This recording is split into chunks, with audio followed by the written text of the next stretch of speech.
Get ready to dive into the world of martial arts legends. Sounds exciting. And today we're going head-to-head with two icons, Bruce Lee and Cynthia Khan. I think everyone knows Bruce Lee, right? Oh, yeah, the legend. Exactly. Father of Jeet Kune Do, famous for his speed, power, and that be-like-water philosophy. Right, and Cynthia Khan, she's a martial arts film star. Yeah. Known for blending traditional kung fu with this really captivating cinematic flair in her movies. Both amazing in their own right, but very different approaches. Totally. And that's exactly what we're going to explore today, our deep dive mission. A hypothetical fight between Bruce Lee and Cynthia Khan.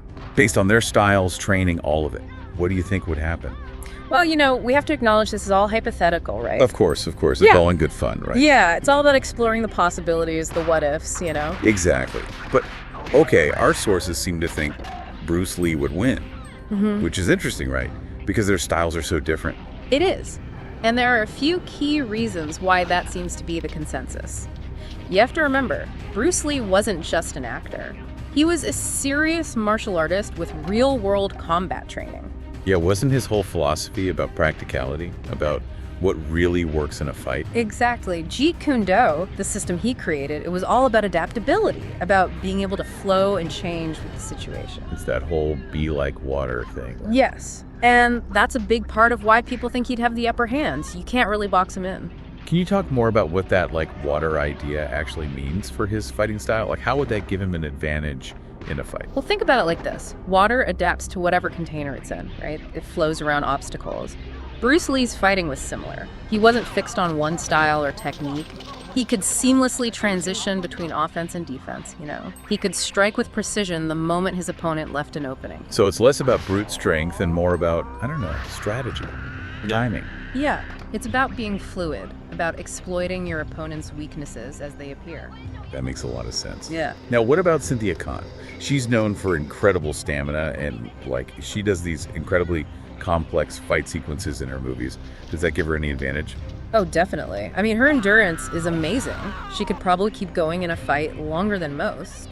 And her experience with choreography, with memorizing and executing those intricate movements, it gives her a degree of improvisation. It's like muscle memory, right? Her body just knows how to move. Yeah, exactly. And that's not something to dismiss, but Bruce Lee's philosophy, it wasn't just about reacting, it was about anticipation, about reading your opponent and countering their moves before they even fully form. So it's almost like Bruce Lee is playing chess, while Cynthia Khan is performing a really breathtaking but maybe less strategic dance. That's a great analogy. You hit the nail on the head there. Traditional kung fu, which is often what you see in Cynthia Khan's films, it's very beautiful to watch. It's all about these flowing circular movements. It's mesmerizing. Totally. But Bruce Lee's Jeet Kune Do, it's about directness, efficiency. It's more like a fencer finding an opening and striking. He'd be aiming to disrupt that flow of Cynthia Khan's, intercept her attacks, and deliver really decisive blows. It makes sense. Yeah. Our sources also talked about Bruce Lee's discipline, his rigorous training regimen, as being really crucial. Can you expand on that a little? Absolutely.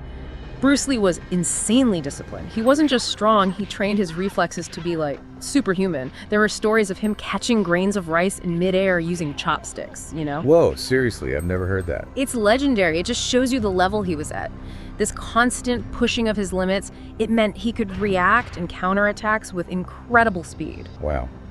So taking all of that into consideration, it does seem like Bruce Lee's real-world combat experience, his adaptable fighting philosophy, and his intense discipline give him a real edge in this hypothetical fight. I'd say so, yeah. But it's important to remember Cynthia Khan's strengths too. Her stamina, her agility, but nothing to scoff at.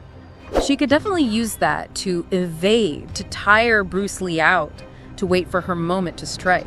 That's true. It's not like it would be an easy win for him. Right. No, not at all. And that kind of brings us to a final thought. What if Cynthia Khan had trained with Bruce Lee? What if she had learned his philosophy, adapted her style? How would that change things?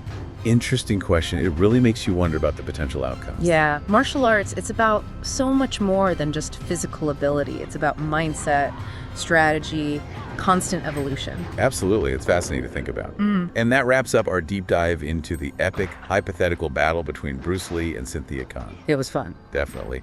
And thanks to everyone for listening. See you next time. See ya.